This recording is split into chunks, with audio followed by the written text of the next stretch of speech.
আসসালামু আলাইকুম ওয়া রাহমাতুল্লাহ। সুপ্রিয় অষ্টম শ্রেণীর শিক্ষার্থীবৃন্দ, আজকে তোমাদের বাংলা প্রথম পত্র বই সাহিত্য কণিকা কবিতা আবার আসিব ফিরে। কবিতা হচ্ছে আবার আসিব ফিরে, পৃষ্ঠা 115 এবং 116 এর কর্ম অনুশীলন এর উত্তর এবং বহুনির্বাচনী প্রশ্নের উত্তর এবং সৃজনশীল প্রশ্নের উত্তর সম্পর্কে আলোচনা করব। প্রিয় শিক্ষার্থী, চলো শুরু করা যাক। প্রিয় শিক্ষার্থী, তুমি যদি নিয়মিত ভিডিও দেখো তাহলে তোমাদের আর কোনো গাইড বই কিনতে হবে না ইনশাল্লাহ। সুতরাং চ্যানেলটি এখনই সাবস্ক্রাইব করে রাখতে পারো। চলো শুরু করা যাক। কর্ম অনুশীলন। ক নাম্বার প্রশ্ন হচ্ছে, কবিতাটির দৃশ্যচিত্র অবলম্বনে একটি চিত্রাঙ্কন প্রতিযোগিতার আয়োজন করো শ্রেণীর সকল শিক্ষার্থীর অংশগ্রহণে।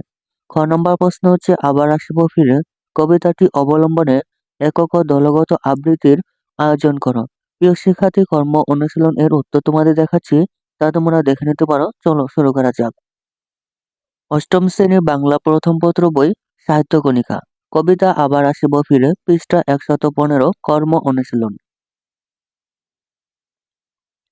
ক নম্বর প্রশ্ন হচ্ছে, কবিতাটির দৃশ্যচিত্র অবলম্বনে একটি চিত্রাঙ্কন প্রতিযোগিতার আয়োজন করো শ্রেণীর সকল শিক্ষার্থীর অংশগ্রহণে। ক নম্বর উত্তর হচ্ছে, কাজের ধরন হচ্ছে দলগত কাজ। কাজের উদ্দেশ্য, কবিতার দৃশ্যচিত্র অনুধাবন করা, কল্পনা ও সৃজনশীলতা বিকাশ করা, কবিতার ভাব ও অনুভূতি চিত্রের মাধ্যমে প্রকাশ করতে শেখা, সকল শিক্ষার্থীর সক্রিয় অংশগ্রহণ নিশ্চিত করা। কাজের নির্দেশনা, শিক্ষক প্রথমে কবিতাটির মূল ভাব ও দৃশ্যচিত্র সম্পর্কে সংক্ষেপে আলোচনা করবেন। শিক্ষার্থীরা কবিতার বর্ণিত প্রকৃতি, দেশপ্রেম ও আবেগের দৃশ্য কল্পনা করবে। প্রত্যেক শিক্ষার্থী আলাদা কাগজে রং, পেন্সিল বা ক্রেয়নের সাহায্যে একটি চিত্র আঁকবে। নির্দিষ্ট সময়ের মধ্যে চিত্র সম্পন্ন করতে হবে। সব শিক্ষার্থীর আঁকা ছবি শ্রেণীকক্ষে প্রদর্শন করা হবে। কাজের বর্ণনা। কাজের বর্ণনা, এই কাজে শিক্ষার্থীরা কবিতার দৃশ্যচিত্র অবলম্বনে নিজেদের কল্পনা অনুযায়ী ছবি আঁকবে। কেউ বাংলার প্রকৃতি, কেউ নদী, মাঠ, গ্রাম বা কবিতার আবেগপূর্ণ পরিবেশ তুলে ধরবে। এতে শিক্ষার্থীরা কবিতার ভাব গভীরভাবে উপলব্ধি করতে পারবে এবং শিল্পবোধের বিকাশ ঘটবে। খ নম্বর কর্ম অনুশীলন এর প্রশ্ন হচ্ছে, আবার আসিব ফিরে কবিতাটি অবলম্বনে একক ও দলগত আবৃত্তির আয়োজন করো। খ নং প্রশ্নের উত্তর হচ্ছে, কাজের ধরন, আবৃত্তি কার্যক্রম, একক ও দলগত আবৃত্তি। কাজের উদ্দেশ্য, শুদ্ধ উচ্চারণ ও আবৃত্তি দক্ষতা বৃদ্ধি, কবিতার ভাব, ছন্দ ও আবেগ প্রকাশে পারদর্শী হওয়া। দলগত কাজের অভ্যাস গড়ে তোলা, আত্মবিশ্বাস ও প্রকাশভঙ্গি উন্নত করা। কাজের নির্দেশনা। কাজের নির্দেশনাগুলো হলো, শিক্ষক কবিতাটির আবৃত্তির ছন্দ ও আবেগ সম্পর্কে নির্দেশনা দেবেন।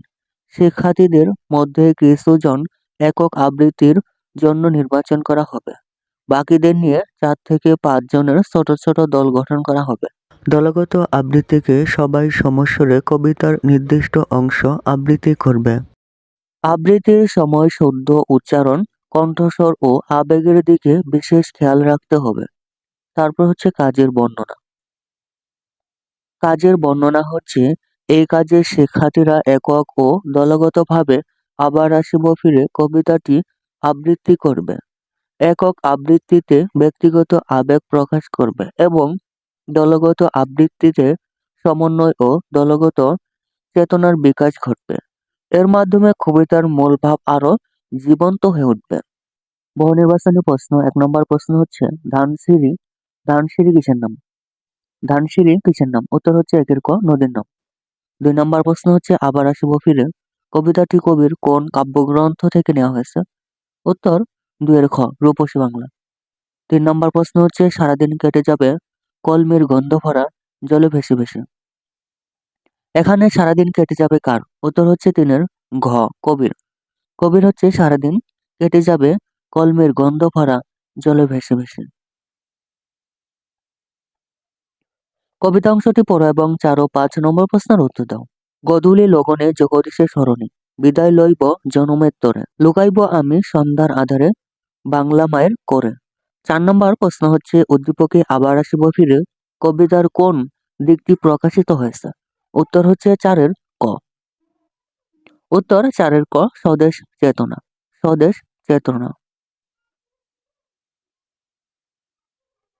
পৃষ্ঠা ১১৬, সাহিত্য কণিকা বই, ৫ নম্বর বহুনির্বাচনী প্রশ্ন হচ্ছে উক্ত সাদৃশ্যপূর্ণ দিকটি উদ্ভাসিত হয়েছে নিচের কোন চরণে? উত্তর হচ্ছে ৫-এর খ, ১-৩, ১ আর ৩। ১ নম্বর হচ্ছে আবার আসিব ফিরে ধানসিঁড়িটির তীরে এই বাংলায়। ৩ নম্বর আবার আসিব আমি বাংলার নদী মাঠ ক্ষেত ভালোবেসে। সৃজনশীল ১ এবং সৃজনশীল ২ এর উত্তর সম্পর্কে আলোচনা করব। প্রিয় শিক্ষার্থী, নিয়মিত ভিডিও পেতে চ্যানেলটির প্লেলিস্ট দেখতে পারো। সৃজনশীল প্রশ্ন ১ নম্বর পল্লীর সন্তান অমিত উচ্চ মাধ্যমিক পরীক্ষায় উত্তীর্ণ হয়ে উচ্চ শিক্ষার্থে ফ্রান্সে যায়। সেখানকার সুপ্রশস্ত রাজপথ উদ্যান নির্মল প্রকৃতি তার খুব ভালো লাগে। রাস্তাঘাট, রেল স্টেশন, বাস স্টপেজ সব জায়গায় দেশি বিদেশি স্মরণীয় ব্যক্তিবর্গের মধ্যে স্থাপনের মাধ্যমে ফরাসিদের দেশপ্রেম দেখে সে বিস্মিত হয়। ওদের ক্যাফে, মিউজিয়াম সবকিছুই তাকে আকৃষ্ট করে। উচ্চশিক্ষা শেষ করে অমিত স্থায়ীভাবে সেখানে থেকে যায়। তার অতীত স্মৃতি ফরাসি সৌন্দর্যের মোহে ক্রমশ ধূসর হয়ে যায়। ক নং প্রশ্ন হচ্ছে উঠানে খই এর ধান সরাই কে? খ নং প্রশ্ন হচ্ছে মানুষ না হয়ে সখচিল শালিকের বেশে জীবনানন্দ দাশ এদেশে ফিরতে চান কেন? গ নং প্রশ্ন হচ্ছে আবার আসিব ফিরে কবিতায় উদ্দীপকের ফরাসি জাতির কোন দিকটির প্রতি ইঙ্গিত করে বর্ণনা করো। ঘ নং প্রশ্ন হচ্ছে অমিতের অনুভূতি আর জীবনানন্দ দাশের অনুভূতি সম্পূর্ণ ভিন্ন, উক্তিটি মূল্যায়ন করো। প্রিয় শিক্ষার্থী, ১ নম্বর সৃজনশীল প্রশ্নের উত্তর তোমাদের দেখাচ্ছি, তা তোমরা দেখে নিতে পারো। চলো শুরু করা যাক। অষ্টম শ্রেণীর বাংলা প্রথম পত্র বই সাহিত্য কণিকা কবিতা হচ্ছে আবার আসিব ফিরে, পৃষ্ঠা ১১৬, ১ নং সৃজনশীল প্রশ্নের উত্তর।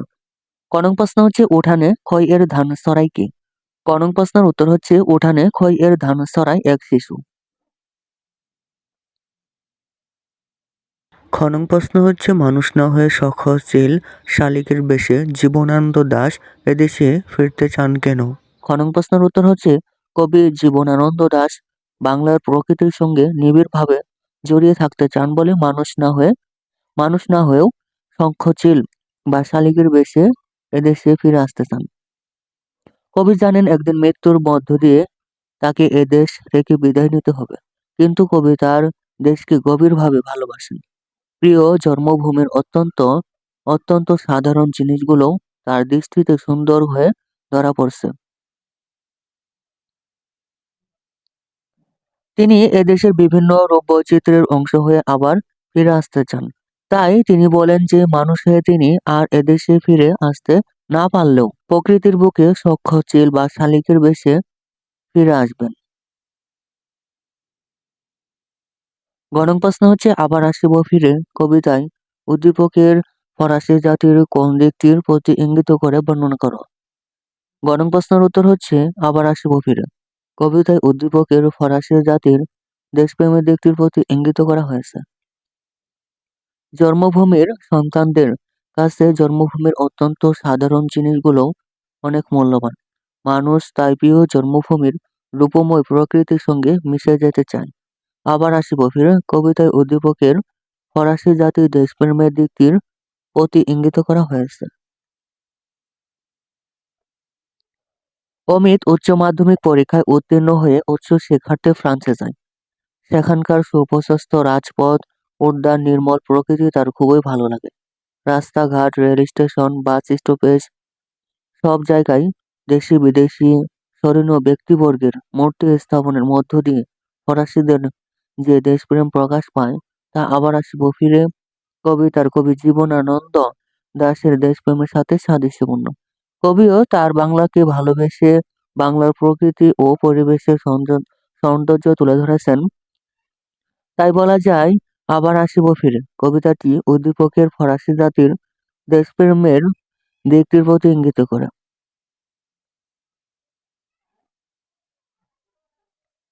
ঘ নং প্রশ্ন হচ্ছে অমিতের অনুভূতি আর জীবনানন্দ দাশের অনুভূতি সম্পূর্ণ ভিন্ন, উক্তিটি মূল্যায়ন করো। ঘ নং প্রশ্নের উত্তর হচ্ছে অমিতের অনুভূতি আর জীবনানন্দ দাশের অনুভূতি সম্পূর্ণ ভিন্ন, উক্তিটি যথার্থ। জন্মভূমির প্রতি সবার অনুভূতি এক হয় না। অনেকেই বিদেশে গিয়ে জন্মভূমিকে ছেড়ে থাকতে পারে না। আবার অনেকেই বিদেশের সৌন্দর্যে মোহাচ্ছন্ন হয়ে জন্মভূমিকেও ভুলতে বসে। উদ্দীপকের অমিত উচ্চ মাধ্যমিক পরীক্ষায় উত্তীর্ণ হয়ে উচ্চ শিক্ষার্থে ফ্রান্সে যায়। ফ্রান্সের রাজধানী প্যারিসের সুপ্রশস্ত রাজপথ, বিচিত্র উদ্যান, নির্মল প্রকৃতি তার খুবই ভালো লাগে। তাদের ক্যাফে, মিউজিয়াম সবকিছুই তাকে আকৃষ্ট করে। উচ্চশিক্ষা শেষ করে অমিত স্থায়ীভাবে ফ্রান্সে থেকে যায়। ফরাসি সৌন্দর্যের মোহে ক্রমশ সরধূসর হয়ে যায় তার স্বদেশের প্রতি ভালোবাসা, স্বদেশের স্মৃতি। উদ্দীপকের এই অনুভূতি ও চেতনা সম্পূর্ণভাবে জীবনানন্দ দাশের চেতনা ও অনুভূতি থেকে ভিন্ন। কারণ দেশকে ভালোবেসে কবি পুনরায় যে কোনো রূপে স্বদেশে ফিরে আসতে চান। আবার আসিব ফিরে কবিতার নিজের দেশকে অত্যন্ত ভালোবাসেন। জন্মভূমির অতি তুচ্ছ জিনিসগুলোও তার দৃষ্টিতে সুন্দর হয়ে ধরা পড়েছে। উদ্দীপকের অমিত উচ্চ শিক্ষার্থে ফ্রান্সে গিয়ে সেখানকার সৌন্দর্যে মুগ্ধ হয়ে তার অতীতের স্মৃতি ধূসর করে দেয়। আর কবি মৃত্যুর পরও সখ্য-চিল বা শালিকের বেশে হলেও ফিরে আসতে চান তার জন্মভূমির রূপময় আকর্ষণের টানে। এই বিষয়টি থেকে স্পষ্ট হয়ে ওঠে যে অমিতের অনুভূতি আর জীবনানন্দ দাশের অনুভূতি সম্পূর্ণ ভিন্ন।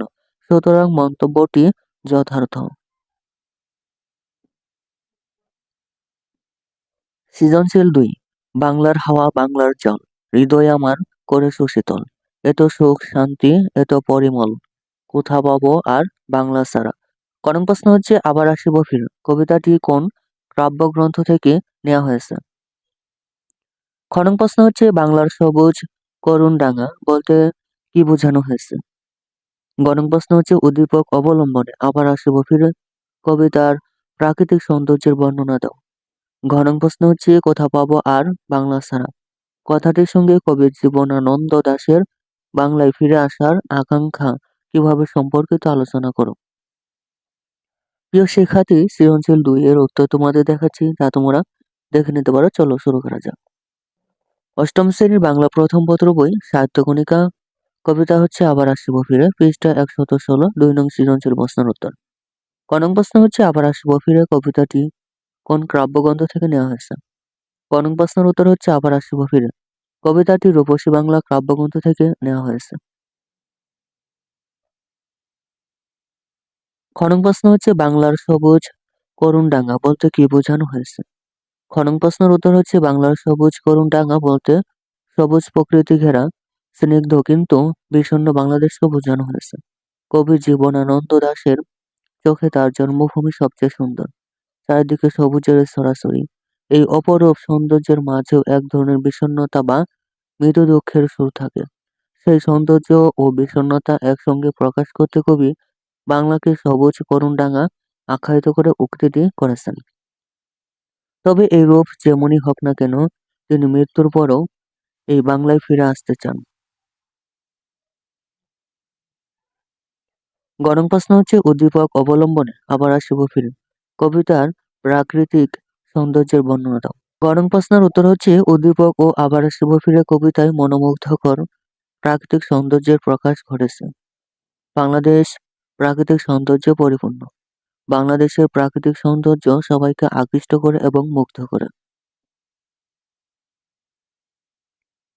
উদ্দীপকে বলা হয়েছে বাংলার হাওয়া বাংলার জল বাঙালির হৃদয়কে সুশীতল করে তোলে, সুখ শান্তিতে ভরিয়ে দেব। প্রকৃতির এমন সুখের ছোঁয়া পৃথিবীতে বাংলা ছাড়া আর কোথাও নেই। আবার আসিব ফিরে কবিতায় কবিও বাংলার মনোমুগ্ধকর প্রাকৃতিক সৌন্দর্যের চিত্র এঁকেছেন।